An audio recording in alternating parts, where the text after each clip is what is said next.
ndryshojmë veten tonë. Pra se si ta ndryshojë dhe se si të fillojë njeriu ta ndryshojë veten e tij fillimisht dhe pastaj të fillojë që të ndryshojnë edhe tjerët.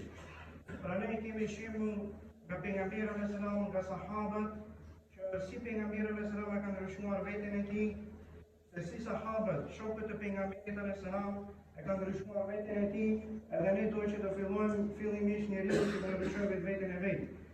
E një njeri ka shkuar në një vend dhe ka thënë se dua që ta ndryshoj botën.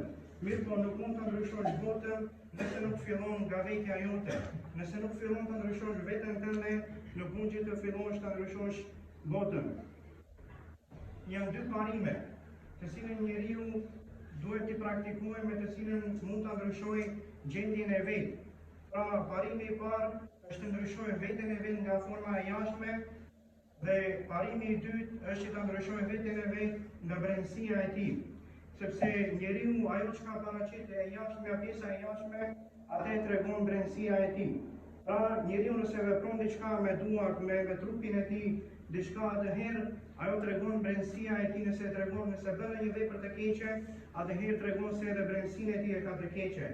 Mirë po nëse bën punë të mira me trupin e tij, atëherë tregon se brendësia e tij është e mirë. Se njeriu përbëhet prej trupit, si trup forma dhe prej shpirtit. Dhe nëse është i mirë shpirti, atëherë trupi do të tregojë mirë. Mirë po nëse është i keq shpirti njeriu, zemra, atëherë edhe trupi do të reflektojë keq, do të bëjë keq.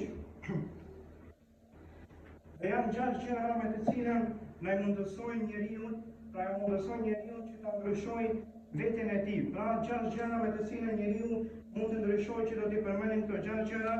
Dhe nëse i praktikon njeriu në jetën e tij, atëherë do të ndryshojë veten e tij dhe do të ndryshojë edhe rrethin edhe vendin ku jeton. Gjëja e parë është të fillojmë ditën me selam ndaj familjes, ndaj prindërve, ndaj të afërmve. Qoftë me selamu aleikum, apo me mirëdita, apo me mirëmëngjes, apo me çfarë do selami të mirë, pra ta fillojmë ditën me selam fillimisht ndaj familjes tonë, ndaj të afërmëve tonë. Kjo është pika e parë që njeriu ta ndryshojë veten. Pika e dytë me të cilën njeriu ndryshon veten është i falim namazet me xhamat. Pra ne e dim se nëse një namaz e falim vetë, atëherë kemi një sevap. Nëse e falim namazin me xhamat, atëherë kemi 27 sevape. Dhe thot pejgamberi alayhis salam, prej në sevapin e parë deri në sevapin e dytë, ka njeriu domethënë as sevape sikur se të ecë 5000 vite më kemë.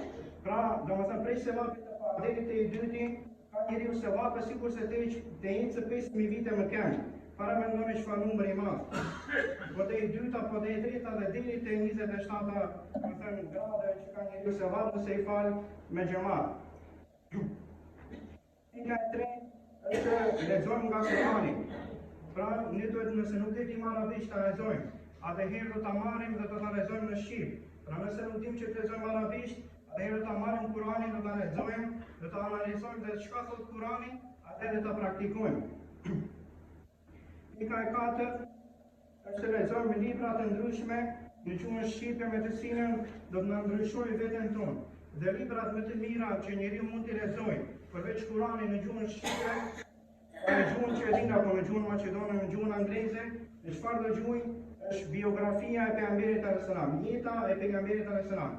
Se si pejgamberi alayhis salam ka jetuar, se si sahabët e kanë ndryshuar veten e tyre, ku sahabët shokët e pejgamberit alayhis salam, para se të bëheshin musliman, i varrosnin vajzat e tyre të gjalla.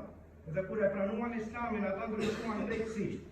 Sinata me ditën më të ndryshuan me pranimin e islamit. Edhe ne duhet ta marrim të lexojmë biografinë e sahabëve, historinë e pejgamberit, e jetës së pejgamberit alayhis salam, dhe drejt këtyre veprave që të fillojmë ta ndryshojmë veten tonë për të mirë, për të adhuruar sa më shumë Allahun dhe shalom ve xheneluhu. Pika e pestë është përmendja e Zotit zikri.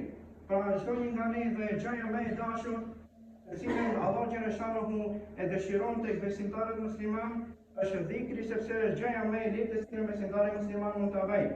Qof la ilaha illallah, subhanallah, alhamdulillah, Allahu akbar. Pra dhikre të ndryshme, për të cilën mundet edhe pa abdes, ato dhikre t'i përmendim t'i bëjmë. Me thënë është e lehtë për besimtarin musliman dhe është përblyese shumë tek Allahu xhene shanuhu ve xhene xhelaluhu. Dhe pika e 6 është dhënia e sadakas. Pra çdo një nga ne donjëherë na del dikush në rrugë apo në shtëpi tonë dhe na kërkon, dhe ne shkojmë se mundet janë shumë të njëjtit.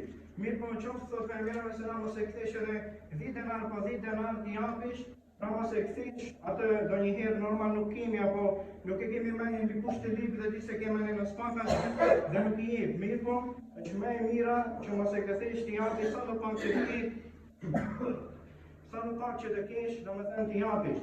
Pra këto ishin 6 gjërat me të cilin njeriu, domethënë janë shtylla kryesore për të cilin njeriu duhet që të fillojë dhe ta ndryshojë veten e tij. Nëse ne nuk e ndryshojmë veten tonë atëherë nuk mund të ndryshojmë tjerë. Nëse unë si hoç nuk e ndryshoj veten time për të mirë, nuk mund të ndryshoj ju. Nëse unë e pjell alkoolin, nuk mund të them juve mos e pini. Nëse unë shkoj në kasino los, nuk mund të them juve mos loni. Pra, çdo një ai kryetari i shtetit, ai krye familjari, çdo njeri duhet të fillojë nga vetë e tij dhe pastaj të fillojë nga tjerit, të mësojë të edukojë edhe tjerit.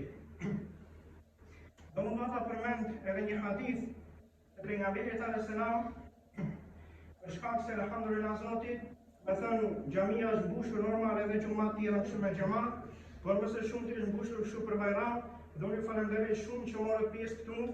Por do ta përmend hadithin e pejgamberit alayhis salam, i cili thot pejgamberi alayhis salam në një hadith, ai person që ngrihet me abdes dhe shkon për ta falur namazin e xumas, dhe një hap që e bën për në xhami, për në shtëpinë e Allahut Allah Gjeneshanuhu i shkruan sevapet dhe ja konsideron sikurse ka agjëruar një vit të tërë dhe ka falur namaz në atë një vit të tërë. Pra me një hap, por ne sa hapa kemi bërë deri këtu që të vim ta falim namazin e xumas.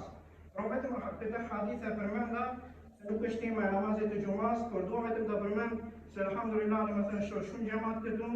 Dhe para mendoni sa hapa bëjmë, aq domethënë vite konsiderohemi se të kemi marrë sevape. Tek Allah Gjeneshanuhu sikur se kemi falur një vit të tërë namaz natë dhe sikur se kemi agjëruar një vit të tërë Ramazan. Pra në fund të lusë Allah Gjeneshanuhu në fal gabimet, në fal gjënave dhe në mbron nga zjarri i xhenemit. Amin ya rabbil alamin. إن أحسن الكلام وبلغ النظام كلام الله العزيز العلام كما قال الله تبارك وتعالى في الكلام وإذا قرأ القرآن فاستمعوا له وأنصتوا لعلكم ترحمون. بسم الله الرحمن الرحيم. إن دين الله الإسلام.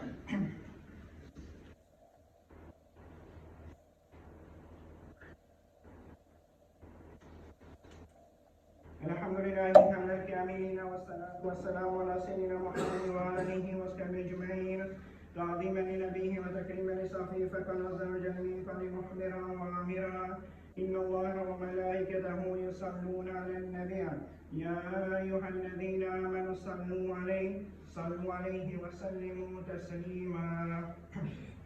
اللهم صل على محمد وعلى ال محمد كما صليت على إبراهيم وعلى إبراهيم إنك حميد مجيد. اللهم بارك على محمد وعلى ال محمد كما باركت على إبراهيم وعلى ال إبراهيم إنك حميد مجيد.